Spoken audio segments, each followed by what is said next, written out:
Merci, effectivement, on a constaté que le président Traoré, Ibrahim est le président du Burkina Faso.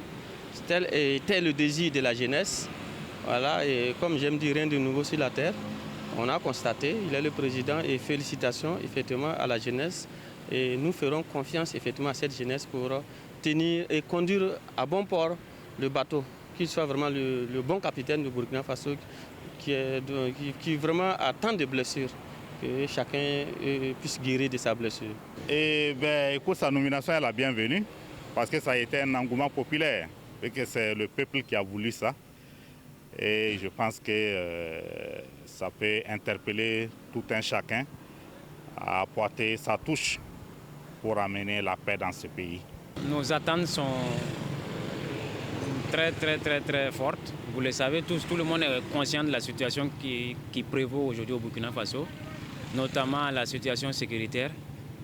Donc on attend beaucoup de lui et on espère bien que vu qu'il était sur le terrain, il s'y connaît, je pense quand même qu'il doit être quand même... c'est une personne qui est déjà avertie, donc il connaît la situation. Je pense qu'à mon humble avis, il pourra quand même faire mieux que ses prédécesseurs.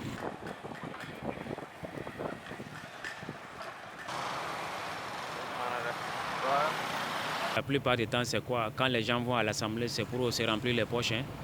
Alors, si les représentants du peuple sont incapables de défendre le peuple, je pense que ce n'est pas la peine. Aujourd'hui, là, si vous devez aller à l'Assemblée sans salaire, je pense que c'est déjà volontaire. Ça veut dire que déjà ces gens-là, ils partent pour travailler pour le peuple, pas pour eux-mêmes. Parce que la plupart du temps, les gens ils vont pour leur propre intérêt.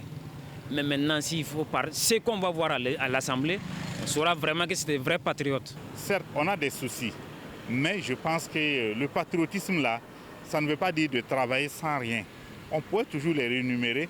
Moi, j'aurais souhaité que ce soit une assemblée peut-être de 21 membres qui seront bien rémunérés, juste pour élaborer les textes et puis accompagner la lutte.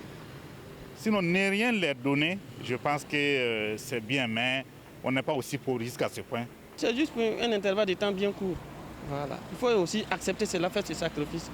S'ils ne veulent pas, il y a des gens qui le veulent, qui le voudront. Même s'ils ne veulent pas, je suis disponible également pour accompagner effectivement la transition. Même pourquoi pas ministre, je suis disponible.